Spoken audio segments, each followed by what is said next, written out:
कश्मीर में पिछले इंतखाब के बरखिलाफ 2024 में इलेक्शन में उम्मीदवार शहरी इलाकों में रैलियों और जलसों के बजाय राबता मुहिम पर ज्यादा जोर दे रहे हैं। इसके जरिए उम्मीदवार ज्यादा से ज्यादा वोटर्स तक पहुंचने की भी कोशिश कर रहे हैं। श्रीनगर में पीडीपी उम्मीदवार वहीदुर रहमान पर्रा ने आज गांदरबल जिले के रैपोरा में मुख्तलिफ नुक्कड़ सभाओं के साथ मुख्तलिफ लोगों के घरों में गए, उनके साथ नाश्ता किया और उनसे पीडीपी के हक में वोट करने की अपील की। इस मौके पर पार्टी के सीनियर लीडर और स्टेट सेक्रेटरी भी उनके साथ रहे। पर्रा ने केसर टीवी से खुसूसी बातचीत करते हुए नौजवानों से वोटिंग अमल में हिस्सा लेने की अपील की है और साथ ही कहा है कि पीडीपी जम्मू कश्मीर के सभी तबकों को साथ लेकर चलने का काम करती है। 2024 इंतखाबात के हवाले से तमाम पॉलिटिकल पार्टीज़ जो है इस वक्त अपनी कैंपेनिंग कर रही है और उसी के चलते पीडीपी की तरफ से पार्लियामेंट्री कैंडिडेट जो है वहीदुर रहमान पर्रा साहब वो भी आज ज़िला गांदरबल के रैपुरा इलाके में पहुंचे हैं और यहाँ पर लोगों को अपनी तरफ वोट डालने के लिए माइल कर रहे हैं। तो सर, मेरा सबसे पहले आपसे सवाल ये रहेगा कि इस बार आपका मैनिफेस्टो क्या है, किन मुद्दों को लेकर? हमारी आवाज़ ही हमारा पैगाम है और मंशूर है। जो जम्मू कश्मीर में खामोशी है और जम्मू कश्मीर के लोग सहमे हुए हैं। हम चाहते हैं गांव-गांव जाए, घर घर जाए और महबूबा जी का जो पैगाम है कि हीलिंग टच मिलना चाहे लोगों को, वो बात करें सबसे पहले।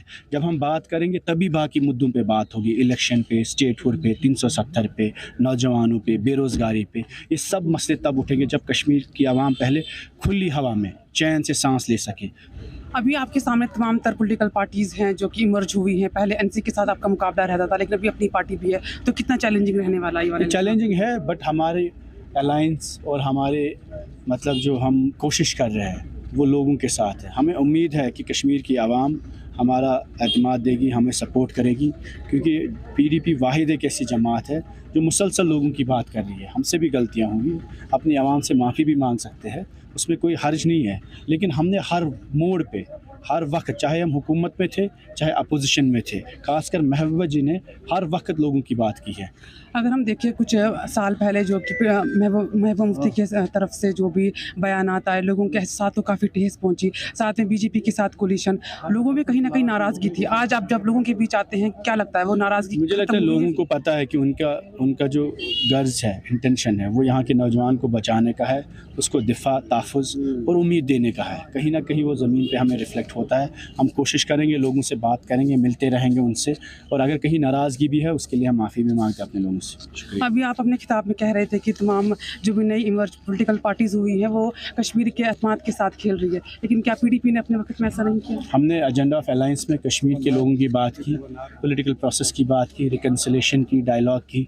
हमारा जो मुद्दा है, जो एजेंडा ऑफ अलायंस में भी था, वो ये है कि कश्मीर में जो तज़व्वुद है, इनसिक्योरिटीज़ है, खदशे हैं, जो हमारे नौजवानों की इनसिक्योरिटीज़ है, जो हमारे फ्यूचर की इनसिक्योरिटीज़ है, वो सब एड्रेस होनी चाहिए from the parliament of India. We want assurance on the future of Jammu and Kashmir. BJP की तरफ से साफ बयानात आते हैं कि 370 अब कभी रेस्टोर नहीं हो सकता, लेकिन पीडीपी आज भी इस मुद्दे पे बात करती है। तो क्या लोगों के साथ ये फिर से उम्मीद तो है, उम्मीद कायम रखेंगे। हम उम्मीद को तोड़ना नहीं चाहते। हम नहीं चाहते यहाँ की आवाम नाउम्मीदी हो, और कोशिश करेंगे कि उम्मीद रहे। एक वक्त पे क्रैकडाउन होता था, टास्क फोर्स था, इख्वान था, दहशत थी, और पीडीपी ने वो वक्त बदला। तो कोशिश करेंगे कि एक बार फिर will try our level best कि ये चीज़ें बदलेंगी। शुक्रिया, बहुत शुक्रिया। बिल्कुल नाज़रीन, तमाम पॉलिटिकल पार्टीज इस वक्त अपनी कैंपेनिंग में लगी है, लेकिन देखने वाली बात ये होगी कि आखिर अवाम अपने भरोसे और उम्मीद का ताज किसके सर पर पहनाएगी। केसर टीवी के लिए गांदरबल से मैं सबा।